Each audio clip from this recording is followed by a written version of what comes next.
I also want to just talk about something that's just totally unrelated, but I'm exhausted with trying to date. I'm 29 years old.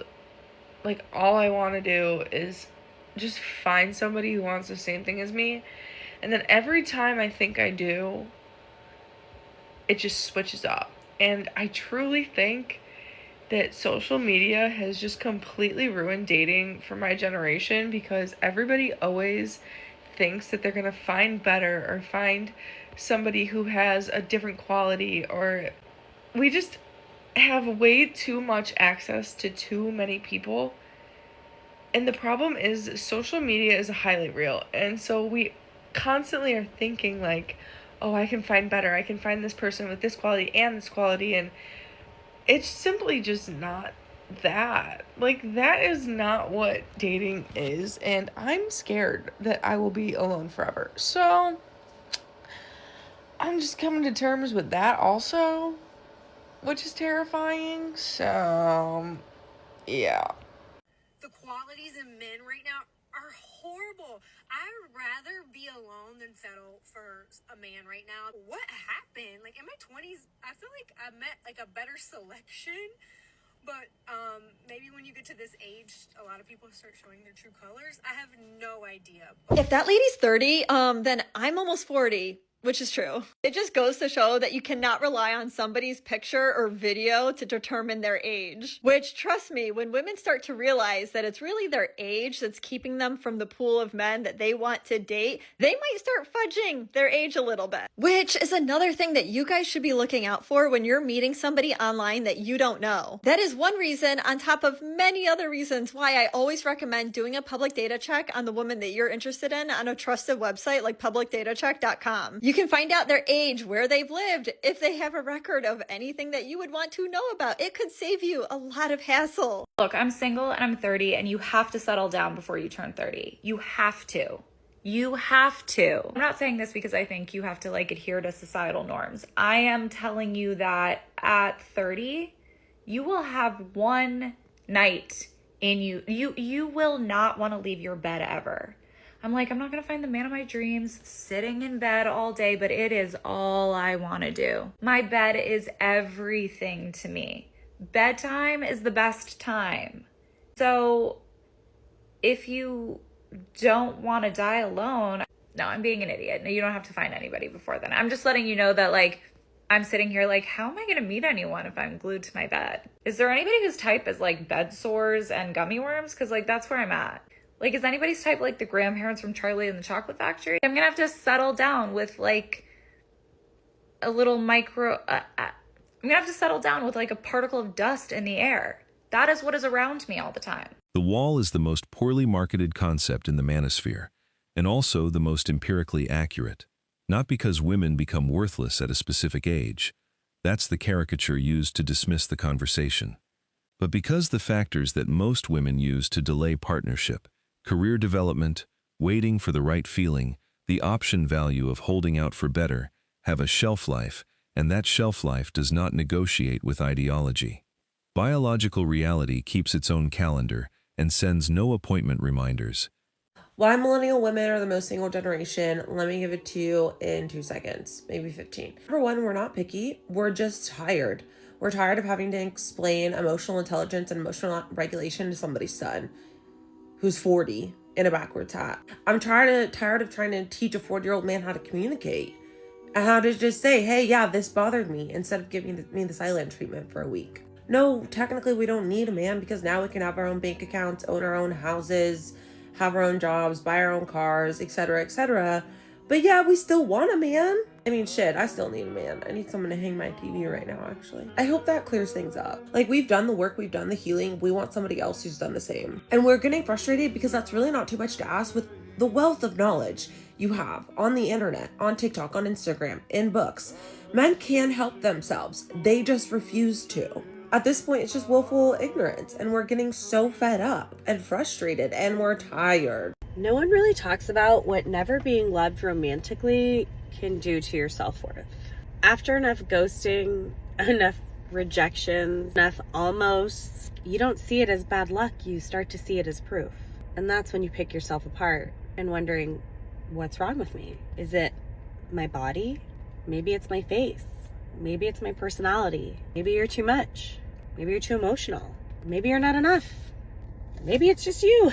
It is such a painful place to live mentally, because you start treating someone else's inability to love you like it's the objective truth about your value.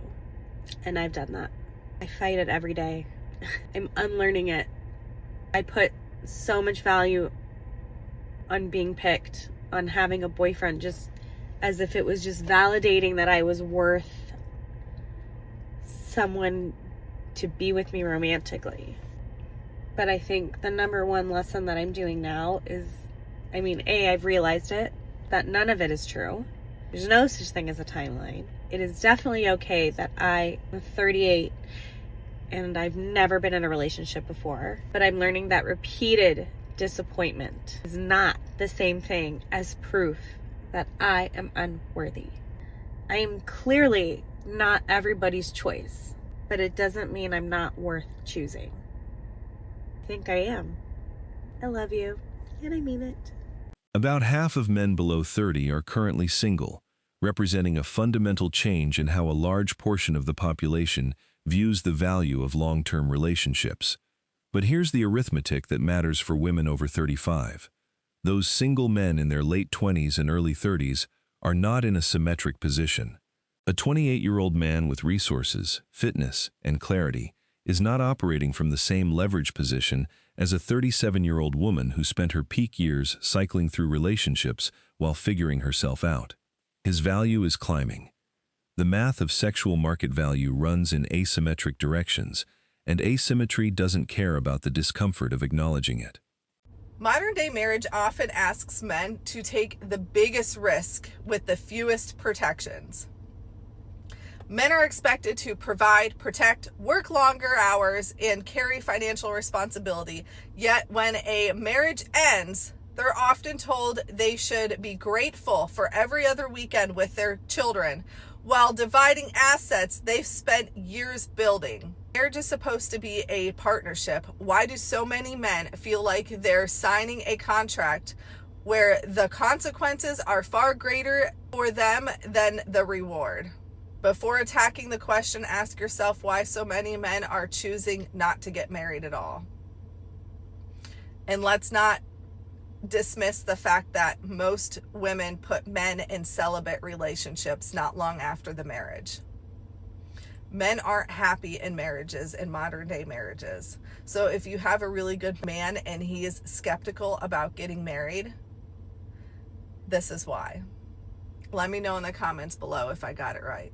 I had a woman on previous season saying that her response from men is the assumption that your women are going to want marriage and kids, so much so that they labeled 35 as like the danger zone. Women at 35 and older are like the danger zone because they're going to want those things and want those things soon. Yeah, that I hate that men do that. And I have experienced men doing that, like, because I do these dating consultations and I've heard that.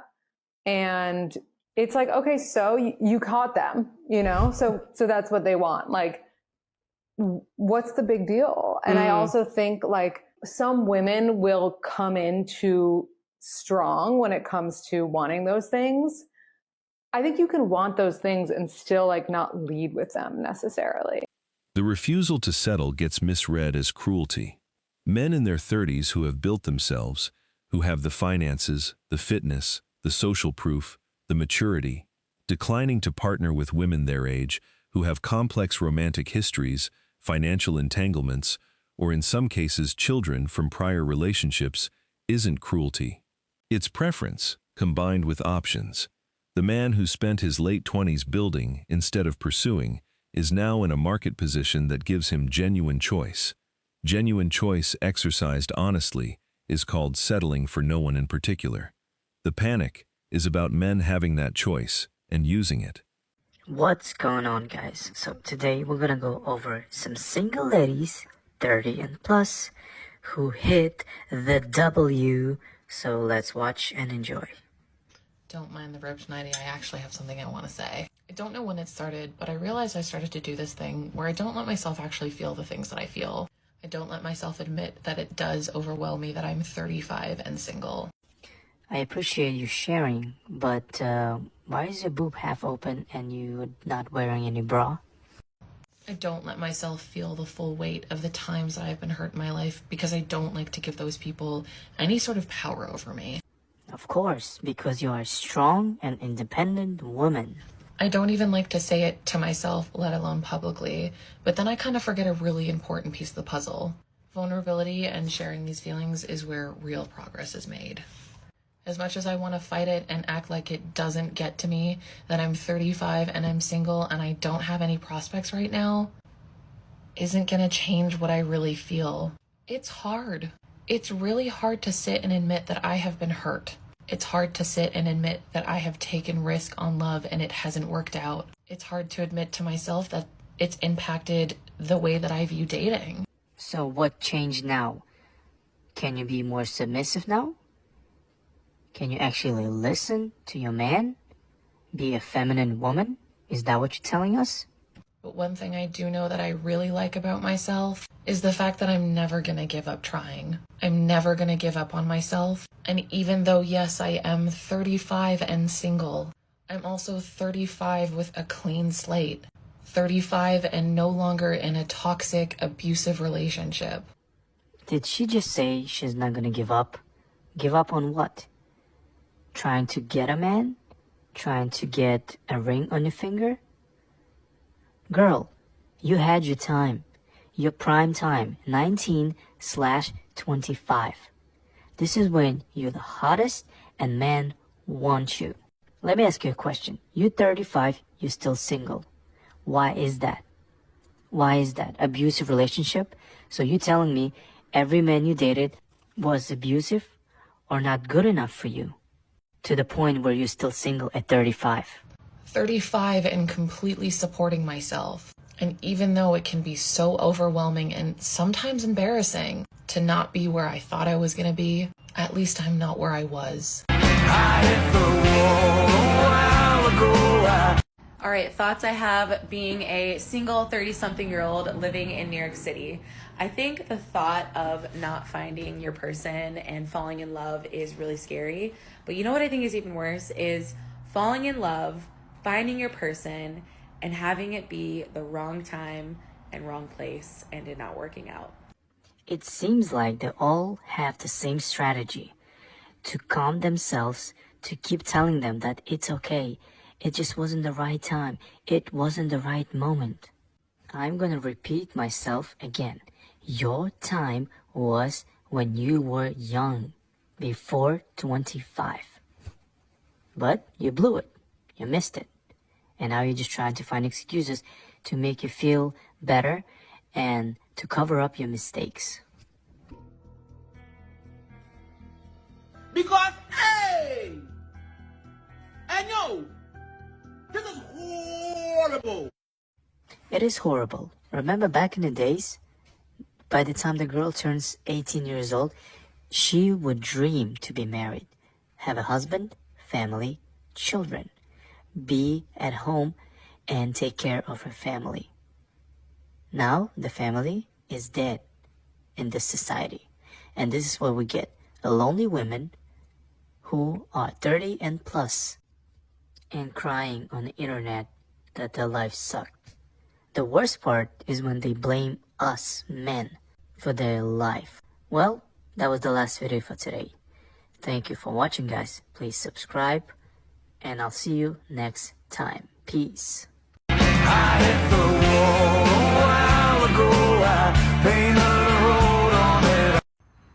So I just had such an amazing conversation with an Uber driver, and she was basically saying how she regrets settling in her life, and how when she was growing up, because she was a little bit older, how when she was growing up, the thing was to get married and get settled down and find a job and stick with it and have kids, and that's it. And she was like, I'm so happy to see that your generation is breaking that mold and you guys are going after what you want to go after and you're not settling for your life.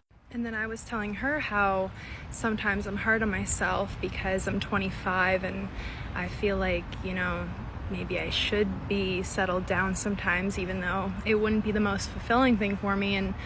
And she said, like, no, don't ever lose that spark in life that you have. You have tons of time to settle down and get married and have kids. But she's like, use this time while you're young to like enjoy all of the things you're doing. You're only in your 20s once. You're only in every decade once, obviously, but she really put emphasis on the fact that you're only young once and life is too beautiful to let it pass you by. She actually referred to it as she felt like she got stuck at a very young age. Like she got married and had kids and everything, which obviously she doesn't regret it, but at the same time she's like, I put myself in a stuck situation at a young age and just was never able to do what I wanted to do. So I guess I just wanted to share that story. And you know, I had a really hard day the other day thinking that I'm not as far as I should be, and I guess, I don't know, it's weird how things work. It's like I needed that conversation today with her, and it really put me back in a good mental headspace. And I'm just so glad that by chance she was my Uber driver and we talked about that. And I don't know, it's just really cool. The men refuse to settle framing is accurate but incomplete. The fuller picture is men who once would have settled, men whose limited options made the imperfect partnership the available one, have, through deliberate self-development and increasing self-awareness about their own market value, moved above the settling threshold. The same man who would have accepted whatever was available at 24 has a different offer list at 33. The women who expected him to still be at the 24-year-old's option set are encountering the 33-year-olds. That's not him being unreasonable. That's him becoming his actual self. Women over 35 have hit the wall. This is true and untrue at the same time, and let me explain why I say this, okay? For my professional expertise, I have worked with hundreds of women, and I have worked with a lot of women over the age of 35. Now, there's a group of those women who have absolutely no issues with dating, no issues with encountering men who want to be with them, who want to commit to them, who want to be serious about them. Then you have another group of women who have a very difficult time with those exact same things. Now, I want y'all to remember that. The thing that young women have on their side is youth. So women in their early 20s, mid 20s, you know what I'm saying? Even like this 20s period, but especially like the early and mid. They are young, they're supple, right? They're impressionable, right? They don't have certain baggage that older women have. And because of their youth, and especially because they're attractive, they don't have to be so smart. Right? They don't have to have, you know, certain levels of integrity. They don't have to have a high standard of character because they have youth on their side. And all of us as women have gone through this process of having youth on our side. So if you were to put a woman who is 25 in the same room as a woman who is 35, and these women have a lot of the same things, so maybe the same height, same weight, same physical appearance, you know, so on and so forth. And both of those women have bad character, bad personality. Both of those women are not easy to be with. If a man had to choose, like, hey, I have to choose a woman, he's likely going to choose the younger one. However, let's go back to what I was talking about initially, where I said there are two categories of women over 35. One that has absolutely no issues with men. Men will still marry them. Men still want to be with them.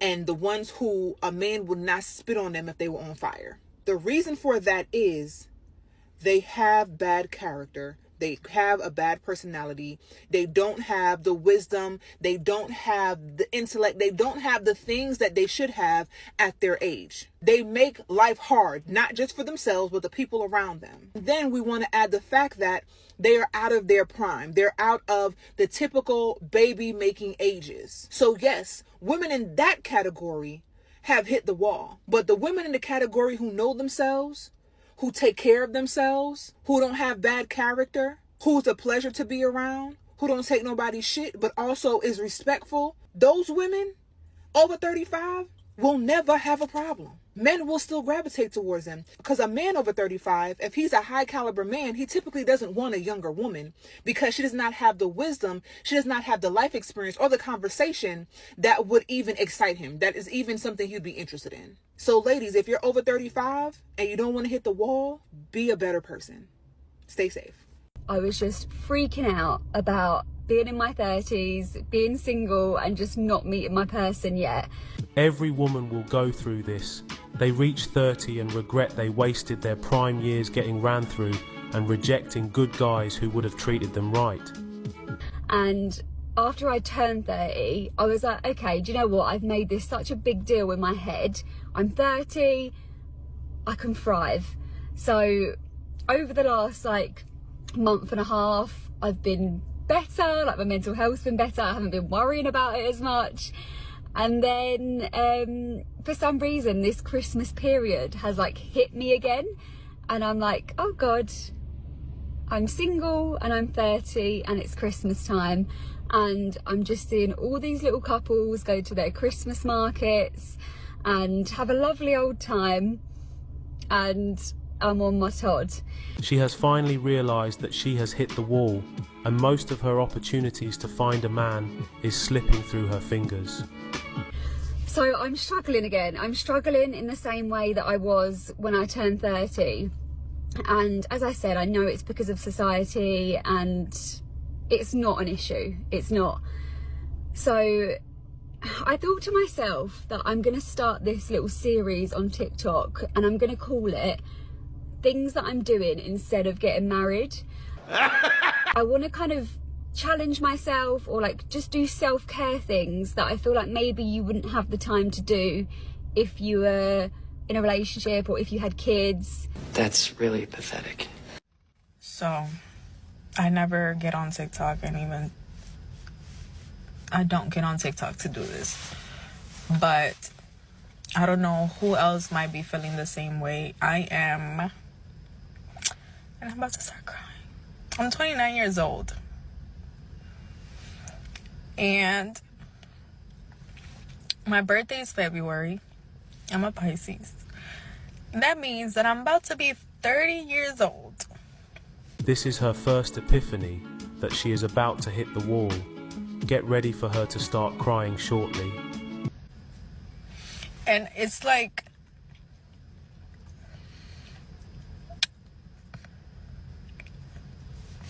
hold on.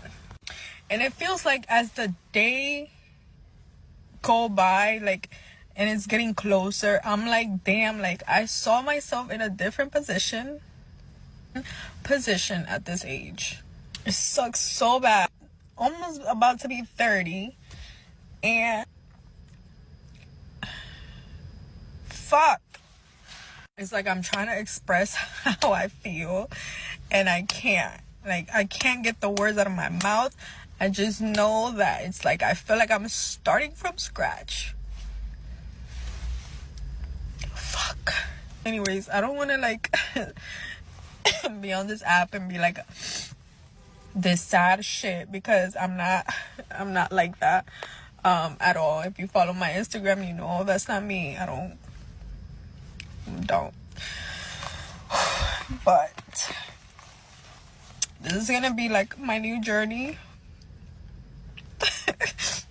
I want to laugh and cry at the same time. You ever felt like that? Like it's like I want to laugh and cry because it's like I'm happy that I acknowledge it now and I'm willing to change all those things so I can become the best version of myself once again in a different level. It's too late. The wall is undefeated. Oh fuck. I'm crying and laughing. This is so weird. Anyways, here's to restarting my life. Learning new things, relearning new things, rebuilding myself mentally, physically, emotionally. Because I know for a fact my 30s is going to be my prime year. I learned what I needed to learn as a 20-year-old. I made many mistakes and I learned, and now we're restarting the right way.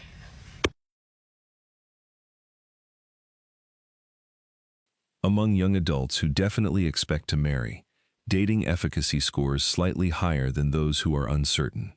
What this signals is that the men who haven't given up on partnership entirely are also the most self-aware and intentional about it, meaning they're applying the clearest standards. The women over 35 who are panicking aren't encountering low-value men who couldn't get anyone better. They're increasingly encountering self-aware men who've defined what better looks like and aren't compromising the definition for the sake of urgency they don't share. Institute for Family Studies.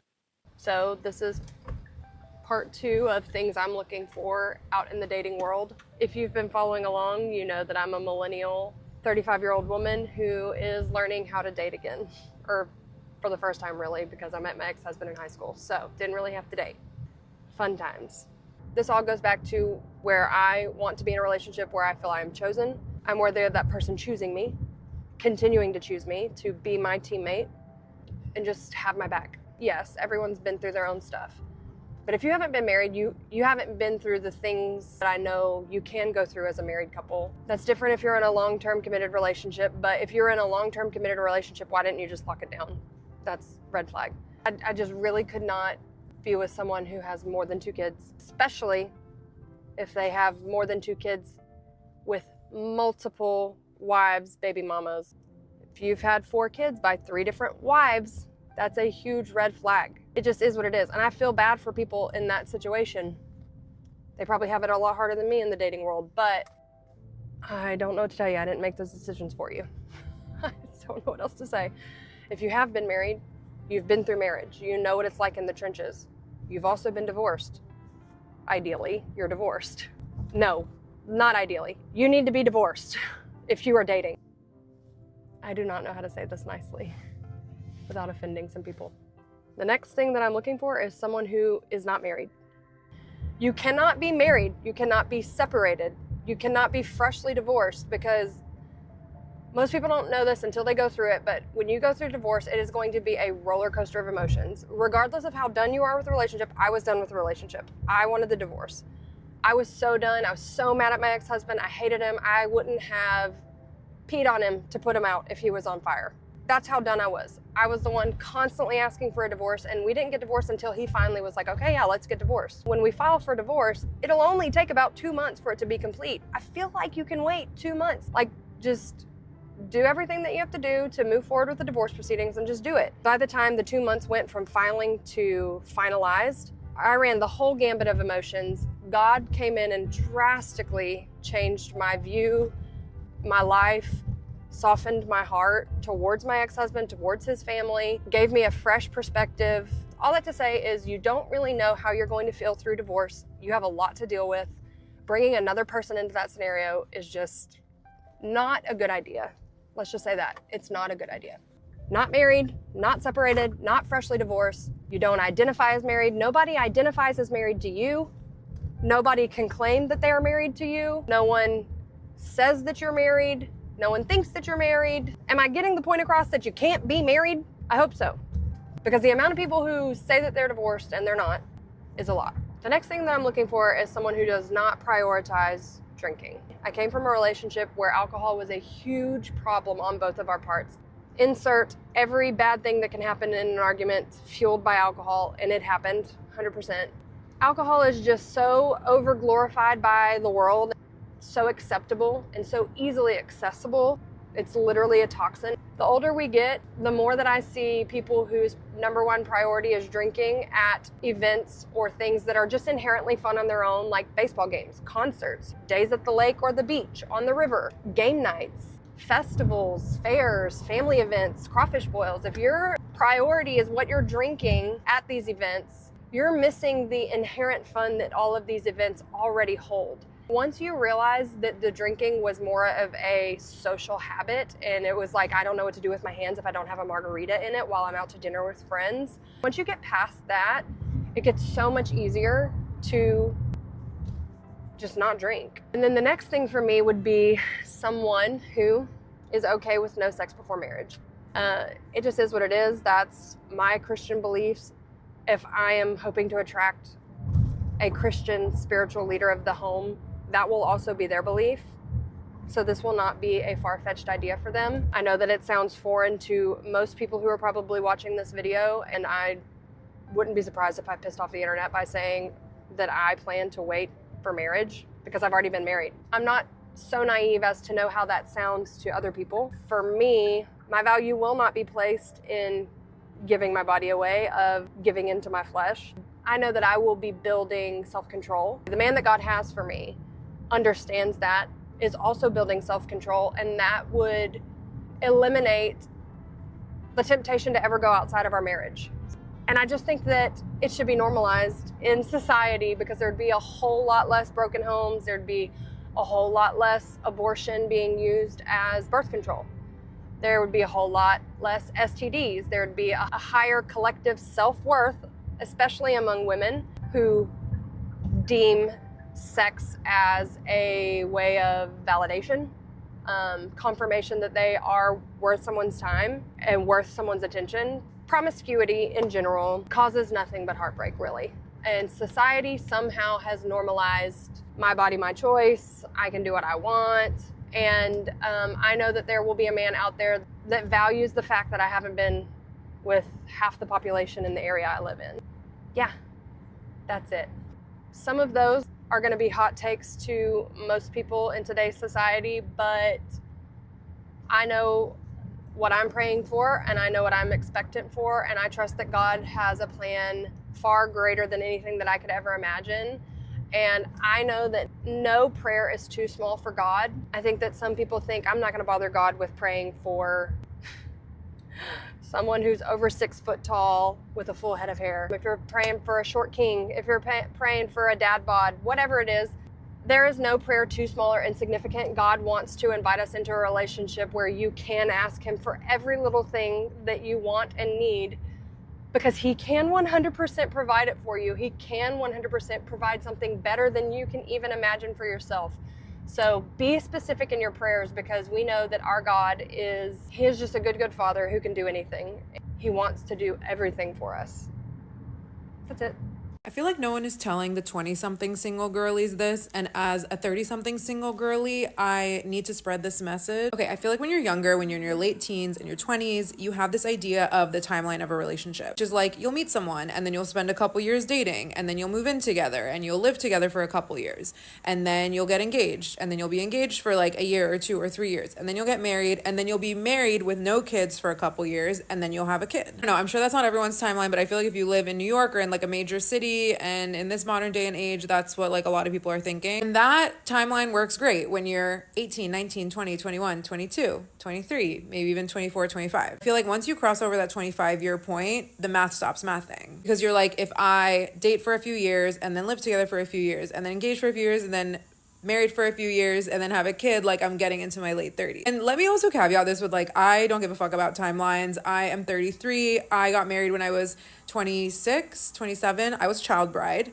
got divorced within a year of getting married, and I've been single since my divorce for almost 6 years now. So first and foremost, fuck a timeline. I feel like I need to add that. But it's valid, like, right? It's valid that you have these ideas and we cling on to them really tightly, and they're shoved down our throat by literally everyone in our life, from our parents to our doctors to the people that we work with. Like, everybody is pushing these timelines. But here's what no one tells you.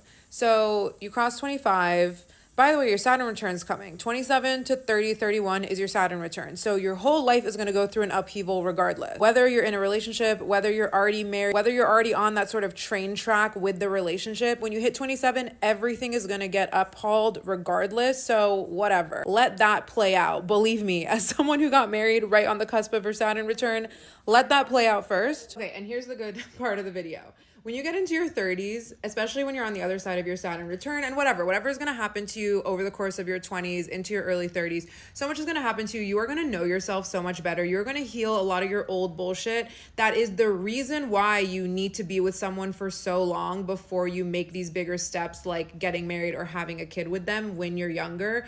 You'll have already understood yourself on such a deeper level, and the timelines start shrinking the older that you get. I'm not saying like, oh, now your ticking time clock is shorter, so you need to like shorten the timeline and like only date for a few months and then get engaged and then have your kid right away. That's not my point. The point is that you're going to be such a more embodied version of yourself when you're later in life, when you're in your 30s or into your 40s, that everything will just very naturally and organically fall into place on a much shorter timeline. All my girlfriends who are getting into relationships lately, I feel like they're meeting the greatest guys. They are so clear on what they want. They are so unwilling to put up with any bullshit. And when they do get together, it's like instant chemistry. Their values are aligned. They're very clear about what they want in life. They make sure they're choosing partners who want the same thing. And the timeline becomes so short. The number of women who I know who within 24 months basically have gone from meeting someone to having the baby. I can think of like 10 people right now off the top of my head. And they're in good relationships. I don't fuck with women in bad relationships. Sorry, no offense. And so if you feel like you're late, if you're going through a breakup in your mid-20s, late 20s, early 30s, you feel like it's over for you. You feel like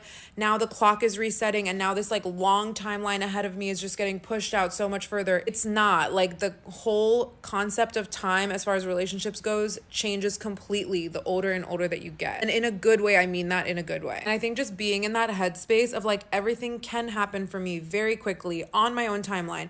And maybe not quickly, like maybe you do want to take things slowly, and that's also an option. Like everything is an option, everything is possible, but don't get stuck to these ideas of these like antiquated first off, but also kind of irrelevant timelines. I do agree that these type of timelines, that is usually how a relationship is going to play out when you're younger, right? You do need those years together. You do need to live together because you're still getting to know yourself and you need to get to know each other and keep like adjusting and doing this dance with one another. That is just not how relationships, in my experience from mostly watching, I don't really date that much, so I don't know if you should even be listening to me or taking my advice, but that is how I see relationships really playing out with my girlfriends now that we're in like mid, early, some in our late 30s and even into 40. It just can all happen in the blink of an eye. And honestly, I see people talk about this on this app and I love this concept of like, this could be your last single summer. This could be your last single year. Like if anything, I feel like I want to cherish and value my alone and single time more and more, the closer that I know I'm getting to my next relationship, because it's from there that things are going to start moving and happening really, really quickly. For the men watching who've been pressured to settle by loneliness, by social expectation, by the idea that available is close enough to right, you are not obligated to accept a deal that doesn't serve you, out of fear that the alternative is perpetual singlehood. The man who holds his standard long enough to actually meet it will look back on the periods when he nearly settled as the closest he came to the worst decision of his life. Patience has an asymmetric payoff when the underlying asset is still appreciating. Okay, I'm on day 2 of... I don't know if I can make this video. I'm on day 2 of the worst breakup of my entire life. I'm 34 years old. I've never had my heart broken until now. I feel so stupid even making this video. But it's not just about having my heart broken. It's the way that I had my heart broken. Okay, this breakup is so much worse than any of the others because of the way he did it. It's not just that I got broken up with. It's the way it happened. And this is what I've learned since it happened. That's, I don't know, it might be helpful. It might not. Obviously, I'm still a mess.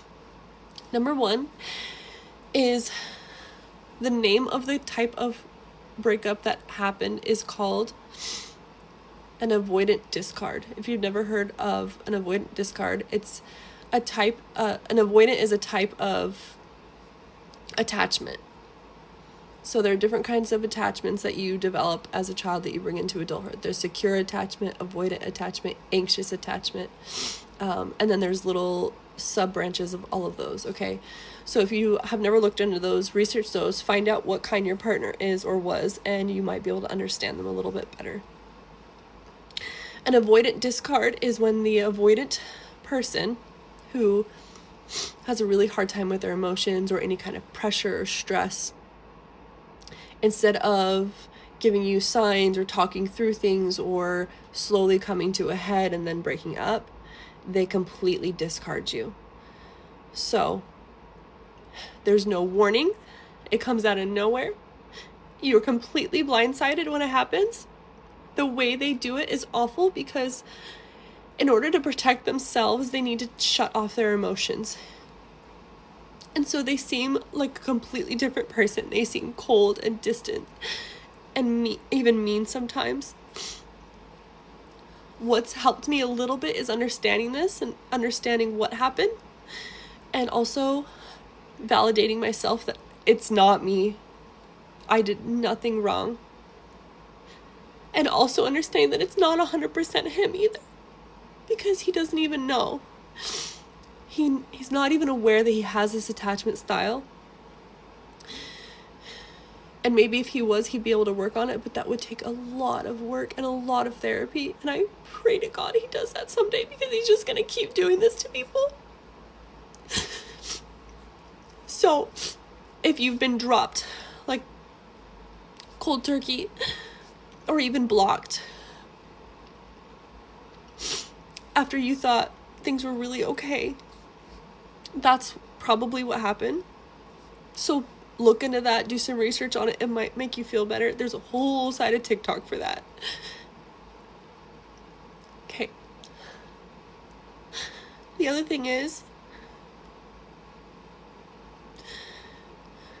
personally, the way I deal with trauma, and it is trauma, my nervous system that was healed from him, he had healed my nervous system by being my safe place, my best friend, by being kind and open and letting me talk to him and listening to me and wanting to get to know me and taking care of me, making me feel safe and calm. He had single-handedly healed my nervous system, and now he has completely wrecked it, and my nervous system is completely shot. And I worked really hard to get to where I was better, and now as someone who deals with trauma by dissociating, that's what I find myself doing. So I wanted to share a tip for when you feel yourself dissociating, ways to stop that. And what I learned when I went to therapy, I did EMDR for some of the trauma that I've had in my life. And one of the techniques that she taught me was really helpful. And it was to find 5 things that are the same color that you can see. Listen for 5 sounds and name them. So like, what do I see that's blue? I see the chair outside. I see a bucket. I see my daughter's bouncy house. I can look around my room. I see a blue dress. There's a little bit of blue in the color on my wall. Okay, and then what do I hear? I hear the fan. Oh, the silence is deafening right now. I hear birds outside. I hear myself speaking. Okay, so bring yourself back to reality and back to the moment. When I dissociate, it feels like I'm kind of like floating above my body and just watching what's going on, and that's very common trauma response.